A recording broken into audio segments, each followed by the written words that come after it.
அன்பர்களே, ஆண்டவராகிய இயேசு கிறிஸ்துவின் நாமத்தில் உங்களுக்கு மனம் நிறைந்த வாழ்த்துக்களை தெரிவித்துக் கொண்டு சத்திய வசனம் திருமறை பாட நிகழ்ச்சிக்கு உங்களை அன்போடு அழைக்கிறோம்.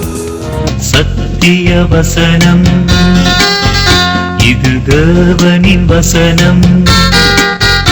நாம் சோர்ந்து போகையில் கரம் கொடுக்கும் நம் தேவனின் வசனம், நம் தேவனின் வசனம். கிறிஸ்துமஸ் காலங்கள் தேவன் மனிதனோடு ஒப்புரவான ஒரு காலம்.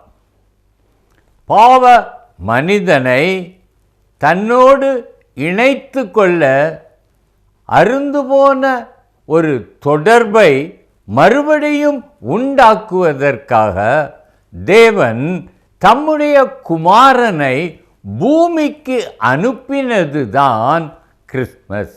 விழுந்து போன மனுக்குலத்தை தன்னோடு இணைத்து கொள்ள தடையாயிருந்த பாவத்தை சிலுவையிலே நீக்க தம்முடைய குமாரனை அனுப்பினார். இதை விசுவாசிக்கிற ஒவ்வொருவரும் தேவனோடு இணைக்கப்படுகிறார்கள். சகோதரனே, சகோதரியே, இன்றைக்கு நீ இதை விசுவாசிப்பாய் என்றால் தேவன் தம்முடைய குமாரனை நான் கெட்டு போகாமல் நான் ரட்சிக்கப்படுவதற்காக, நான் பரலோகத்திற்கு போவதற்காகவே அவரை அனுப்பினார் என்று நீ விசுவாசித்தால் நிச்சயமாய் இன்றைக்கே நீ தேவனோடு இணைக்கப்படுவாய். அதுதான் கிறிஸ்துமஸ். கிறிஸ்துமஸ் என்பது மனிதன் தேவனோடு இணைக்கப்பட்டது. அதுதான் இயேசுவின் பிறப்பினால் ஏற்பட்ட ஒரு சந்தோஷம். இந்த கிறிஸ்துமஸ் நீர் கொடுப்பது என்பது தேவன் மட்டும் கொடுத்து கொண்டே இருப்பதல்ல, அவரை நேசிக்கிற நீங்களும் மற்றவர்களுக்கு கொடுக்கும் ஒரு காலம்தான் இந்த கிறிஸ்துமஸ். பழைய ஏற்பாட்டிலே இஸ்ரவேலர் பண்டிகை கொண்டாடும் பொழுது நெகேமியா சொன்னான், ஒன்றும் இல்லாதவர்களுக்கு பங்குகளை அனுப்புங்கள். ஒன்றுமில்லாதவர்களுக்கு பங்குகளை அனுப்புங்கள். Sharing your surplus with the helpless. அவர்களுக்கு நாம் அநேக உதவிகளை செய்கிறோம். இந்த காலங்களில் அநேகர் முதியோர் இல்லத்திலே உடைகளை கொடுக்கிறார்கள், உணவு கொடுக்கிறார்கள். அதே மாதிரி அந்த குஷ்டரோக ஆஸ்பத்திரியில் இருப்பவர்களுக்கு விசேஷ உணவு கொடுக்கும்படி செய்கிறார்கள், ஆடைகள் கொடுக்கிறார்கள். இதெல்லாம் கிறிஸ்தவர்கள் கிறிஸ்துமஸ் காலங்களில் செய்வதற்கு காரணம் என்ன என்றால், தேவன் நமக்கு ஒரு சொல்லி முடியாத ஒரு ஈவை தந்திருக்கிறார். 2 கொரிந்தியர் 9:15 அப்படித்தான் சொல்லுகிறது.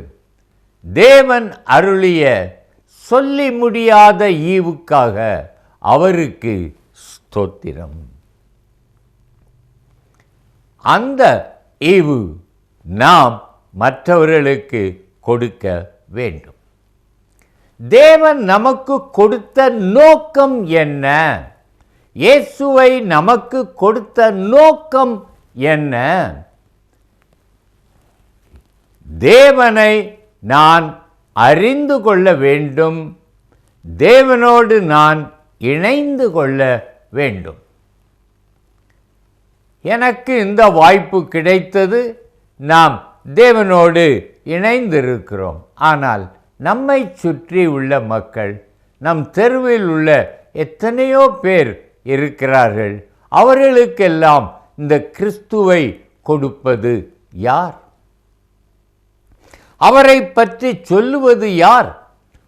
அவர் உங்களிடத்தில் ஒன்றும் கேட்கவில்லை, அன்பினால் வந்து நீங்கள் நரகத்திற்கு தப்பித்துக் கொள்ளும்படி உங்களுக்காக தன் ஜீவனை கொடுத்தார் என்பதை அவர்களுக்கு சொல்லுவது யார்? இந்த கிறிஸ்மஸ் காலங்களில் நாம் தான் அதை செய்ய வேண்டும். மெய்ப்பொருள் இயேசுவை கண்ட பின்பு அவர்கள் பிரசித்தம் பண்ணினார்கள். சகோதரனே, இன்றைக்கு நமக்கு இது ஒரு கடமை அல்ல, ஒரு பாரம் அல்ல, ஒரு சந்தோஷம். நான் இயேசுவை இன்னொருவருக்கு சொல்லி இருக்கிறேன் என்பது மிகுந்த சந்தோஷம். எங்கள் ஊரில் வக்கீல்கள் நிறைய பேர் இருக்கிறார்கள். கிறிஸ்தவ வக்கீல்கள் ஒரு பிரேயர் ஃபெலோஷிப் வைத்திருக்கிறார்கள். ஒவ்வொரு வருடமும் கிறிஸ்மஸ் காலங்களில் அவர்கள் தங்களோடு தொழில் புரிகிற புறமதஸ்தரை அழைப்பார்கள். அவர்களை ஒரு நல்ல பெரிய ஹோட்டலில் வைத்து அவர்களுக்கு சில விளையாட்டுகள் எல்லாம் சொல்லி ஒவ்வொரு இது முடியும் பொழுதும் ஒரு சிறு செய்தியை அவர்களுக்கு கொடுப்பார்கள். கடைசியில் ஒரு 10 நிமிடத்திற்கு ஒரு தேவன் ஏன் இந்த உலகத்திற்கு வந்தார் என்கிற காரணத்தை விளக்கி சொல்லுவார்கள். தங்கள் தொழிலிலும் இயேசுவை காட்ட முடியும், மற்றவர்களுக்கு இயேசுவை கொடுக்க முடியும் என்பதை அவர்கள் தெளிவாக காண்பிக்கிறார்கள். இது நமக்கு ஒரு சவால். நான் மற்றவர்களுக்கு எதை கொடுக்கிறேன்? என் பக்கத்து வீட்டில் இருக்கிறவங்களுக்கு நான் இயேசுவை கொடுக்கிறேனா? அந்த ஒரு கேள்வியை நாம் கேட்டால் நாம் கண்டிப்பாக கிறிஸ்மஸ் என்பது ஒரு கொடுக்கும் காலம், is a season of giving. அப்படிப்பட்ட ஒரு காலம். ஆகவே இன்றைக்கு நான் அதை செய்யவில்லை என்றால் இனிமேலாவது நான் அதை செய்ய வேண்டும். ஒரு கிறிஸ்மஸ் கிரீட்டிங்ஸ், அந்த கிறிஸ்மஸ் வாழ்த்து அட்டையிலே சுவிசேஷம் உள்ளதாக பார்த்து கொடுக்கலாம், அல்லது நீங்களாகவே அச்சிட்டும் கொடுக்கலாம். அப்படி கொடுக்கும் பொழுது கிறிஸ்துவை நாம் அவர்களுக்கு கொடுப்பதினால் அவர்களை பாதாள வல்லமைக்கு தப்புவிக்கிறோம். கெட்டுப்போகிற ஒரு பாவியை அவன் திரும்ப பண்ணுகிறவன் நிமித்தம் பரலோகத்தில் மிகுந்த சந்தோஷம் உண்டாயிருக்கும். அதை செய்வதற்கு ஏற்ற காலம் இந்த கிறிஸ்மஸ் தான். இரண்டாவதாக, கிறிஸ்மஸ் என்பது ஒரு மன்னிக்கும் காலம். ஏதேனில் தனக்கு விரோதமாக சாத்தானை தெரிந்து கொண்ட மனிதனை தேவன் துரத்திவிட்டார். தேவனுடைய கட்டளையை புறக்கணித்து சாத்தானை தெரிந்து கொண்டு அவனுடைய கட்டளையின்படி தேவன் விலக்கின அந்த கனியை ஏவாள் பறித்து அவளும் ஆதாமும் சாப்பிட்டதினால் சாபத்திற்குள்ளாகி அவர்கள் துரத்தப்பட்டார்கள். இயேசு வரவில்லை என்றால் இந்த பாவம் ஒரு நாளும் மன்னிக்கப்படவே முடியாது. என்னதான் பலிகள் செலுத்தினாலும், காளையையோ ஆடு கெடாக்களையோ செலுத்தினாலும் அந்த பாவம் போகவே போகாது. இயேசு தன்னுடைய பரிசுத்த இரத்தத்தை சிலுவையில் சிந்தி அந்த இரத்தத்தினால் மட்டுமே பாவங்கள் போகும்.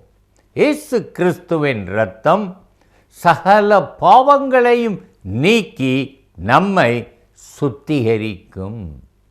ஆகவே அந்த இயேசுவானவரை கொடுத்ததின் நோக்கம் நான் பாவத்திலிருந்து விடுபடும் பொழுது பிசாசின் அடிமைத்தனத்தில் இருந்தும் விடுதலை ஆகிறேன். அதனால்தான் குமாரன் உங்களை விடுதலை ஆக்கினால் மெய்யாகவே விடுதலை ஆவீர்கள் என்று வேதம் சொல்லுகிறது. மன்னிப்பு. தேவன் தனக்கு விரோதமாய் பாவம் செய்த மனிதனை மன்னித்து அவனை தம்மோடு வைத்து கொள்வதற்கு அவனுக்கு ஒரு வழியை கொடுத்ததுதான் இந்த கிறிஸ்மஸ் காலம். என்னை கேட்டுக்கொண்டிருக்கிற சகோதரனே, நீர் இன்னும் விசுவாசித்து ரட்சிக்கப்படவில்லை என்றால் நீர் இன்னும் தேவனுக்கு புறம்பாகத்தான் இருக்கிறீர். தேவனுடைய அன்பிற்குள் நீர் இன்னும் வரவில்லை. இன்றைக்கு நான் உம்மிடத்தில் கேட்கிறேன், பாவங்களை அறிக்கை செய்து பாவ மன்னிப்பாகிய ரட்சிப்பை பெற்றுக்கொள்ளும். கிறிஸ்மஸ் என் பாவங்களை மன்னிப்பதற்கு இயேசு பிறந்த காலம் ஆகியால் கிறிஸ்மஸ் காலங்களில் நானும் மற்றவர்களை மன்னிக்க கடமைப்பட்டிருக்கிறேன். எத்தனையோ உதாரணங்கள் சொல்ல முடியும். மன்னிப்பினால் எவ்வளவு மேன்மை என்று சொல்ல முடியும். காரி டென் பூம் என்று ஒரு பெண், அவள் இரண்டாம் உலக மகா யுத்தத்தில் யூதர்களை தன் வீட்டில் ஒளித்து வைத்து காப்பாற்றினாள். ஒரு நாளில் கண்டுபிடிக்கப்பட்டாள். அவளும் அவள் சகோதரியும் ரேவன்ஸ்பர்க் எனும் ஒரு கொடிய கான்சன்ட்ரேஷன் கேம்பில் அடைக்கப்பட்டார்கள். முகாமில் அது கொடூரமான ஒன்று. மனிதர்களாகவே கைதிகளை அவர்கள் நடத்தவில்லை. மிருகங்களைப் போல, உயிரற்ற கற்களைப் போல அவர்களை உதைக்கவும் அடிக்கவும் மிதிக்கவும் செய்தார்கள். இந்த காரி டென் பூமும் அவளுடைய சகோதரியும் மிகவும் வேதனைப்படுத்தப்பட்டார்கள். அவள் சகோதரி பெட்சி அவள் இறந்து போனாள். அநேக நாட்களுக்கு பின்னதாக யுத்தம் ஓயும் பொழுது இந்த காரி டென் பூம் விடுதலையாகி சுவிசேஷம் அறிவிக்க அந்த ஜெர்மனிக்கு போனாள். அவள் மன்னிப்பை பற்றி பேசிவிட்டு அவள் சொன்னாள், நான் இந்த ரேவன்ஸ்பர்கில் நான் சிறை கைதியாய் இருந்த பொழுது எவ்வளவோ துன்பங்களை அனுபவித்தேன் என்று சொல்லிவிட்டு அவர்களை மன்னிக்கிறேன் என்றாள். யாரெல்லாம் இந்த மன்னிப்பின் ஆசீர்வாதம் வேண்டுமோ வாருங்கள் என்று சொன்ன பொழுது ஒரு நீண்ட கியூ இருந்தது. அதில் ஒவ்வொருவராக வந்து கொண்டிருந்தார்கள். ஒரு மனிதனை பார்க்கும் பொழுது இந்த காரிக்கு இவனை எங்கேயோ பார்த்திருக்கிறனே என்று சொல்லி அவள் மனதில் ஒரு பொறி தட்டியது. அவன் வந்தான். கடைசியாக அவன் வந்து அவன் சொன்னான், நீங்கள் ரேவன்ஸ்பர்கில் இருக்கும்போது நான் அங்கே ஒரு காவலாளியாய் இருந்தேன். உங்களை துன்பப்படுத்தினதும் நான் தான். என்னை மன்னிப்பீர்களா என்று சொல்லி தன் கையை நீட்டினான். காரி டென் பூமுக்கு அவர்கள் இவர்களை உதைத்ததும் நிர்வாணம் ஆக்கினதும் அவர்களை சித்திரவதை செய்து அவமானப்படுத்தினதும் அப்படியே மனதிற்குள் வர வர இவனை பார்த்தவுடன் எண்ணங்கள் கொந்தளித்தது.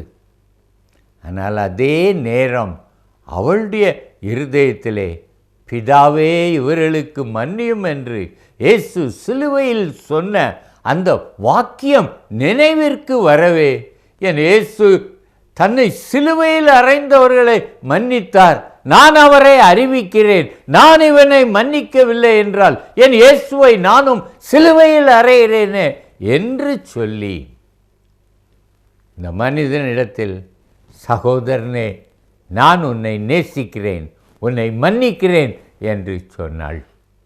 அவள் உள்ளத்தில் ஒரு பெரிய தேவ சமாதானம். மன்னிப்பின் மாண்பு என்னவென்றால், மன்னிக்கிறவர்களுக்கு ஒரு பெரிய சமாதானமும் சந்தோஷமும். நான் தேவனுக்கு பிரியமானதை செய்துவிட்டேன் என்கிற ஒரு சந்தோஷம்.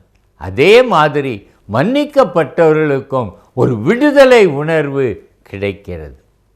ஆகவே இந்த கிறிஸ்மஸ் காலங்களில் தேவன் ஏதேனில் நடந்ததை மன்னித்து அதே சபிக்கப்பட்ட பூமிக்கு தன் குமாரனை அனுப்பி மன்னித்தது போல நாமும் மன்னிக்க வேண்டும். ஒவ்வொரு நாளும் நாம் ஜெபம் பண்ணுகிறோம். எங்களுக்கு விரோதமாய் குற்றம் செய்தவர்களுக்கு நாங்கள் மன்னிக்கிறது போல எங்கள் குற்றங்களே எங்களுக்கு மன்னியும். ஆண்டவரிடத்தில் ஒரு பொருத்தனை பண்ணுறோம். நான் என்ன மன்னித்தால் எனக்கு மன்னியும், நான் மன்னிக்கவில்லை என்றால் என்னை தண்டியும் என்று சொல்லி நாம் ஒவ்வொரு தடவை கர்த்தருடைய ஜெபம் சொல்லும் பொழுதும் ஆண்டவர்கிட்ட பொருத்தனை பண்ணுகிறோம். பயங்கரமான ஒரு பொருத்தனை. சகோதரனே, இந்த கிறிஸ்மஸ் காலங்களில் நேர் மன்னியும். உமக்குள் ஒரு தெய்வீக சமாதானம் நிச்சயம் வரும். கடைசியாக கிறிஸ்மஸ் ஒரு பாடலின் காலம். It's a season of singing. இயேசுவை கைகளில் ஏந்தின சிமியோன் பாடினான். இயேசுவை கற்பம் தரித்த மரியாள் பாடினாள். அவரை அறிவித்த தூதர்கள் அவர்கள் பாடினார்கள். உன்னதத்தில் இருக்கிற தேவனுக்கு மகிமையும் பூமியிலே சமாதானமும் மனுஷர் மேல் பிரியமும் உண்டாவதாக என்று பாடினார்கள். நாமும் இதே பாடலை ஒவ்வொரு ஆண்டும் நாம் பாடுகிறோம். ஏன் பாடுகிறோம்? அது இயேசு எனக்காக பிறந்ததின் சந்தோஷத்தால் பாடுகிறோம். அவர் நமக்கு செய்ய போகிறவர்களை நினைத்து சந்தோஷத்தால் பாடுகிறோம். எனக்கென்று ஒரு வாசஸ்தலத்தை ஆயத்தம் பண்ணுவார், நான் அவரை விசுவாசிக்கும் பொழுது என்னை அழைத்து செல்வார் என்கிற ஒரு எதிர்பார்ப்பினால் நான் சந்தோஷப்பட்டு நான் பாடல்கள் பாடுகிறேன். ஆலயங்களில் பாடுகிறோம், கேரல் சர்வீஸ், வீடுகளில் பாடுகிறோம். அநேக நேரங்களில் குழுக்களாக சேர்ந்து ஒவ்வொரு வீட்டிற்காக சென்று பாடல்கள் பாடுகிறார்கள், கேரல் ரவுண்ட்ஸ். ஆனால் இந்த கேரல் ரவுண்ட்ஸின் ஆரம்ப நோக்கம் இன்றைக்கு மாறிவிட்டது. அந்த முதலாம் உலகப் போரிலே இங்கிலாந்தில் அநேக வாலிபர்கள் அவர்கள் இராணுவத்தில் சேர்ந்து மரித்து போனார்கள். அந்த வீடுகளில் எல்லாம் ஒரு சோகம், ஒரு துக்கம் இருந்தது. அவர்கள் ஒரு நட்சத்திரத்தை கட்டி அந்த வீடுகளில் தொங்க விட்டார்கள். எங்கள் வீட்டில் ஒரு மகன் நாட்டிற்காய் மரித்திருக்கிறான் என்பதற்கு அடையாளமாக ஒரு நட்சத்திரத்தை விட்டார்கள். அவர் son has died for the country அப்படின்றதுக்காக. இவங்க ரொம்ப சோகமாக இருக்கிறத ஒரு திருச்சபையில் பார்த்தாங்க. அவங்க சொன்னாங்க, லெட்ஸ் என்கரேஜ் தீஸ் பீப்புள், இவங்களை கொஞ்சம் உற்சாகப்படுத்துவோம் அப்படின்னு சொல்லி அவங்க ஒரு பாடற் குழு மாதிரி அவங்க கொஞ்சம் பேர் சேர்ந்தாங்க. கிறிஸ்மஸ் காலங்கள் அவங்க இந்த நட்சத்திரம் கட்டியிருந்த வீடுகளுக்கு சென்று கேரல்ஸ் பாடி அவர்களுக்கு சுவிசேஷம் சொல்லி, இயேசு உங்களை நேசிக்கிறார், அவர் உங்களை அதிகமாய் ஆசீர்வதித்து தன்னுடைய சமாதானத்தை உங்களுக்கு தருவார் என்று சொல்லி அவர்கள் இவர்களை ஆறுதல் படுத்த பாடினார்கள். அதுதான் கேரல் ரவுண்ட்ஸ். துக்கத்தில் இருக்கிறவர்களுக்கு சந்தோஷத்தை உண்டு பண்ண அவர்கள் பாடினார்கள். இன்றைக்கு நோக்கம் மாறி இருக்கிறது. ஆனாலும் ஒரு காரியம் தெரிகிறது. கேரல் ரவுண்ட்ஸ் எங்கள் வீட்டிற்கு வந்தால் நான் நிச்சயமாய் சந்தோஷப்படுகிறேன். எத்தனை குழுக்கள் வந்தாலும் நமக்கு சந்தோஷம். காரணம் என்ன? தேவதூதர்கள் மெய்ப்பருக்கு பாடலின் மூலமாக அந்த இயேசுவை அறிவித்தது போல் இவர்களும் அறிவிக்கிறார்கள். எனக்கு இயேசுவை பற்றி எத்தனை முறை எத்தனை பேர் சொன்னாலும் சந்தோஷம்தான். அந்த சந்தோஷத்தை அவர்கள் பாடல் எனக்கு தருகிறது. ஆகவே சந்தோஷமாய் நானும் அவர்களோடும் சேர்ந்து பாடுகிறேன். சகோதரனே, இது உம்முடைய அனுபவமாய் இருக்கட்டும். எங்கு கிறிஸ்மஸ் பாடல் பாடினாலும் தேவன் உமக்காக பரலோகத்தை விட்டு பூமியிலே வந்ததை நினைத்தருளும். நினைத்து அவருக்காக சந்தோஷப்பட்டு, அவர் தரும் இரட்சிப்பிற்காக சந்தோஷப்பட்டு பாடல்களை பாடும். ஆண்டவர் இந்த நாட்களில் பாடல் பாடும் பொழுது பிதாவானவர் பிரியப்படுகிறார். அவருடைய குமாரனை பிறப்பை நாம் ஏற்றுக்கொண்டு பாடுவதால் பிதாவானவர் சந்தோஷப்படுகிறார். உங்களுக்கும் அந்த சந்தோஷம் இந்த கிறிஸ்மஸ் காலங்களில் நிறைவாய் இருப்பதாக. இயேசு நாமத்திலே உங்களுக்கு எங்கள் கிறிஸ்மஸ் வாழ்த்துக்களை தெரிவிக்கிறோம். அந்த சமாதானமும் சந்தோஷமும் உங்களிலும் உங்கள் குடும்பத்திலும் ஆளுகை செய்வதாக. ஜெபிக்கலாமா? அன்பின் தகப்பனே, இந்த கிறிஸ்மஸ் நாளிலே நாங்கள் உமக்கு நன்றி சொல்லுகிறோம். நீர் உம்முடைய குமாரனை கொடுத்தது போல் நாங்களும் வசதியற்றவர்களுக்கு ஒரு சந்தோஷத்தை கொடுக்கத்தக்கதாக எங்களுக்கு உள்ளதை நாங்கள் பகிர்ந்து கொள்ளவும், ஒன்றுமில்லாதவர்களுக்கு பங்குகளை அனுப்பி நாங்கள் சந்தோஷப்படவும் எங்களுக்கு உதவி செய்தருளும். நாங்களும் மற்றவர்களுக்கு மன்னித்து இந்த கிறிஸ்மஸ் காலங்களிலே ஒப்புரவாகி அந்த ஒப்புரவாகுதலின் சந்தோஷத்தை பெற்றுக்கொள்ள எங்களுக்கு கிருபையை தாரும். அந்த சந்தோஷத்தினால் எங்கள் உள்ளங்கள் நிரம்பும் பொழுது நாங்கள் பாடுகிற பாடல்களை நீர் கேட்டு எங்கள் மேல் பிரியமாயிருப்பீராக. மனுஷர் மேல் பிரியம் உண்டாவதாக என்றீர். நாங்கள் பாடும் பொழுது எங்கள் மேலும் அந்த பிரியம் உண்டாகி எங்களை அதிகமாய் ஆசீர்வதிப்பீராக. இயேசு நாமத்தில் ஜெபிக்கிறோம் ஜீவனுள்ள பிதாவே, ஆமென்.